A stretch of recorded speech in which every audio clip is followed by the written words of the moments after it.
Haleluya. Shalom aleihim. Berjumpa lagi dengan saya pada perenungan hari ini, tanggal 16 Mei 2022. Mari kita awali dengan tanda kemenangan kita. Dalam nama Bapa dan Putra dan Roh Kudus. Amin. Jangan bermegah diri dalam pelayananmu. Bacaan liturgi hari ini diambil dari Kisah Para Rasul 14 ayat 5 sampai dengan 18 dan Injil Yohanes 14 ayat 21 sampai dengan 26. Saudara-saudaraku yang terkasih di dalam kasih Kristus, terakhir-akhir ini saudara, banyak dari kita sebagai pelayan-pelayan Tuhan bermegah diri dan merasa puas atas sanjungan yang diberikan kepada diri kita saudara. Bermegah diri karena telah banyak mereka membaptis, banyak yang mengikuti dan mendengar khotbah-khotbahnya yang menggebu-gebu. Hal ini persis apa yang dialami oleh Paulus dan Barnabas dalam bacaan pertama hari ini saudara. Ketika orang banyak melihat apa yang diperbuat Paulus, mereka mengeluh-ngeluhkan dan menyangka bahwa Paulus dan Barnabas bukanlah manusia biasa, melainkan titisan dewa. Kata mereka, dewa-dewa telah turun ke tengah-tengah kita dalam rupa manusia. Kisah Para Rasul 14 ayat 11. Maka datanglah imam dewa Zeus yang kuilnya terletak di luar kota, membawa lembu-lembu jantan dan karang-karangan bunga ke pintu gerbang kota untuk mempersembahkan korban bersama-sama dengan orang banyak kepada rasul-rasul itu. Kisah Para Rasul 14 ayat 13.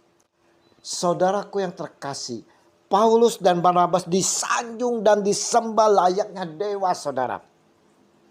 Melihat itu, Paulus dan Barnabas mengkoyakkan pakaian mereka lalu terjun di tengah mereka dalam kerumunan yang banyak dan berseru, "Hai kamu sekalian, mengapa kamu berbuat demikian?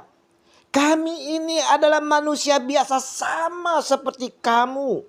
Kami ada di sini untuk memberitakan Injil kepada kamu supaya kamu meninggalkan perbuatan sia-sia ini dan berbalik kepada Allah yang hidup, yang telah menjadikan langit dan bumi, laut dan segala isinya."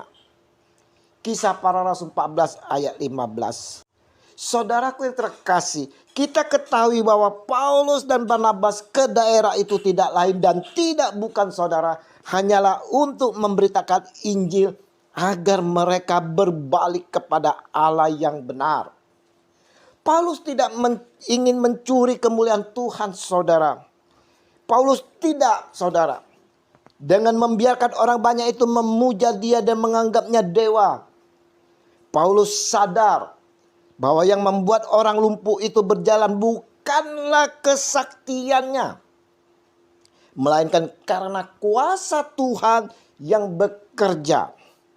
Saudaraku yang terkasih, perenungan hari ini saudara-saudara mau mengajak kita semua kembali melihat bagaimana sikap kita terhadap pelayanan yang telah kita lakukan. Sikap seperti Paulus inilah yang juga harus dimiliki para pelayan-pelayan Tuhan saat ini saudara. Janganlah kita bermegah dan puas atas sanjungan orang terhadap apa yang kita kerjakan saudara. Ingat saudara, janganlah kita bermegah dan berpuas hati saudara. Yang berhak mendapat sanjungan, pujian dan kehormatan hanyalah Tuhan saja, dan kita hanyalah alat yang dipakainya. Janganlah sampai ada motivasi yang terselubung di balik pelayanan kita. Paulus selain dipuja-puja pada saat yang bersamaan juga dilempari batu oleh orang banyak karena hasutan orang-orang Yahudi yang membenci pelayanannya saudara. Jadi saudara-saudara, kita harus memperhatikan saudara apa motivasi kita di dalam pelayanan.